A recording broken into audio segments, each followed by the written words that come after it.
Halo, dengan Andika Derajat Murdani di sini. Kali ini kita akan membahas FDI, Foreign Direct Investment.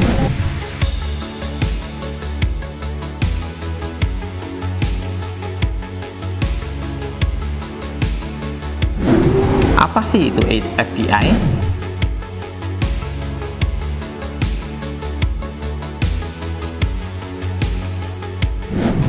Ya, FDI adalah investasi langsung oleh perusahaan atau individu dari suatu negara ke negara lain dengan tujuan untuk mendirikan usaha atau mengakuisisi aset produktif di luar negeri.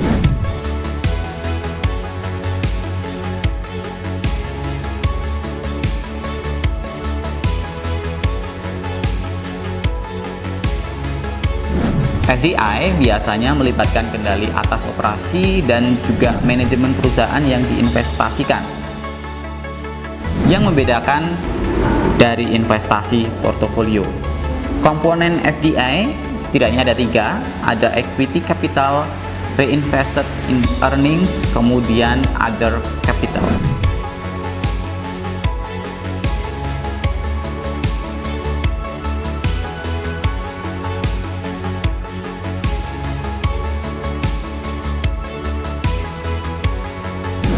Ya, jenis-jenis foreign direct investment ini ada berbagai macam ya.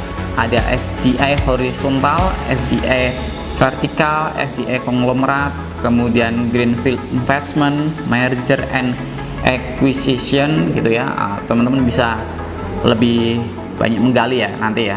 Silakan.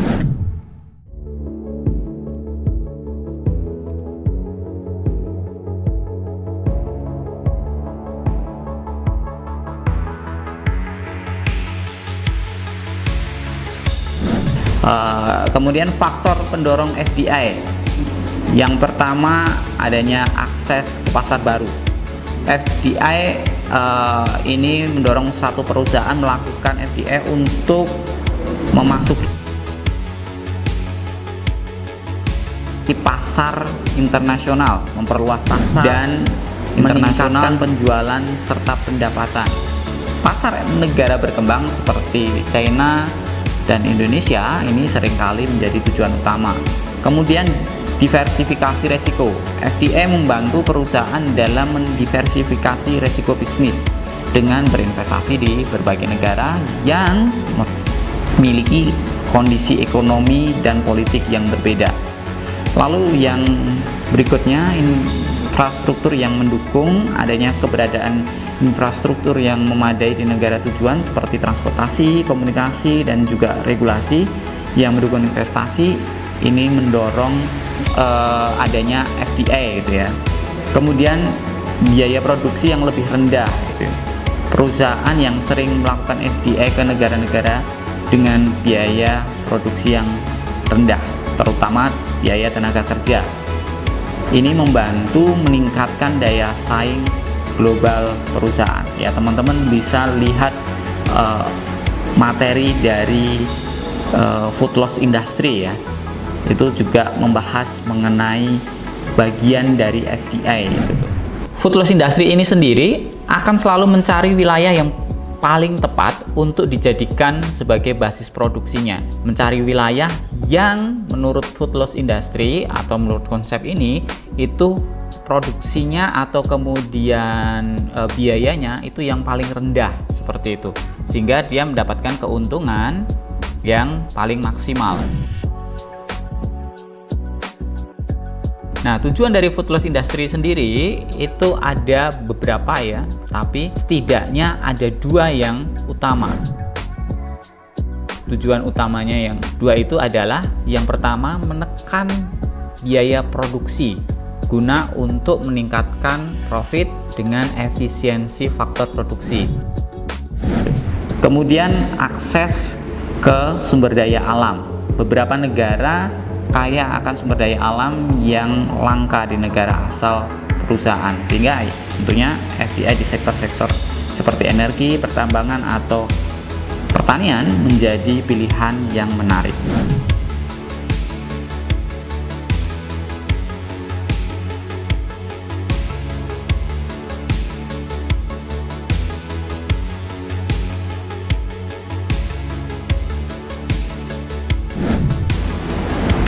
Ya, manfaat FDI bagi host country atau bagi negara penerimanya, ya manfaat ekonominya ada penciptaan lapangan kerja, kemudian transfer teknologi dan keahlian, peningkatan penerimaan pajak, kemudian meningkatkan cadangan devisa gitu ya.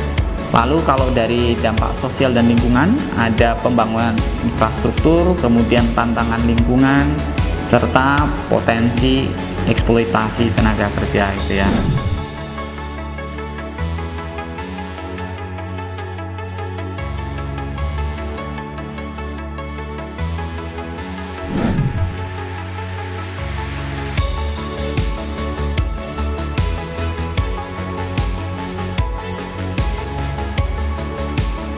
Tantangan bagi perusahaan investor, ya ada risiko politik, ketidakstabilan politik dan perubahan kebijakan di negara tujuan ini dapat berdampak pada operasi dan juga profitabilitas perusahaan.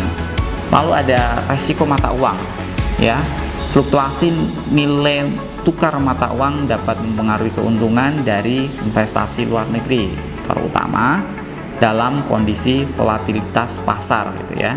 Kemudian perbedaan budaya dan juga hukum.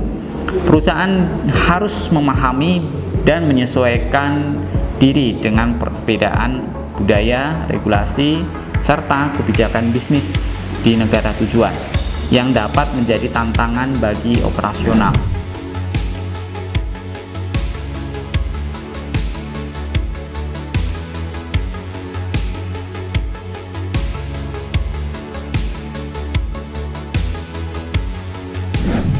Dampak FDI sendiri pada perdagangan internasional ya tentunya berdampak adanya persaingan dan efisiensi global ya. FDI ini dapat memicu persaingan yang lebih ketat nih di pasar internasional yang pada gilirannya dapat mendorong efisiensi, inovasi, juga penurunan harga bagi konsumen global.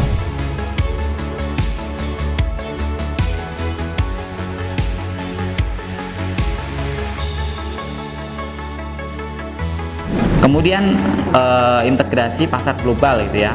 FDI sendiri ini dapat memperkuat integrasi ekonomi global dengan menghubungkan pasar penerima negara-negara penerima dengan rantai pasokan gitu ya, atau supply chain gitu ya, dan distribusi perusahaan multinasional.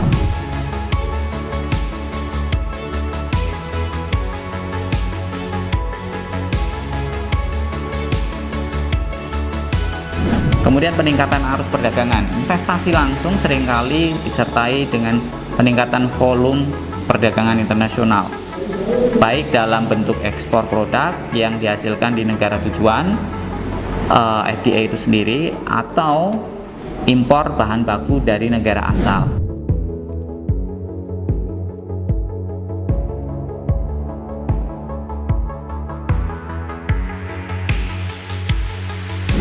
Nah, yang berikutnya, yang terakhir, perubahan struktur perdagangan. FDI dapat mempengaruhi struktur perdagangan internasional dengan mendorong spesialisasi dan produksi barang atau jasa tertentu di negara tujuan yang lebih kompetitif dan memiliki keunggulan komparatif.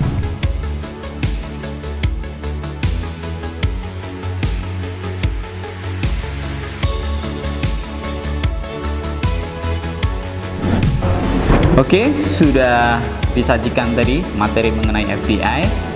Teman-teman bisa menggali lebih dalam mengenai FDI. Jika penasaran, bisa mengikuti kelas bisnis perdagangan internasional secara offline dan juga berdiskusi langsung bersama saya dan juga teman-teman yang ada di kelas.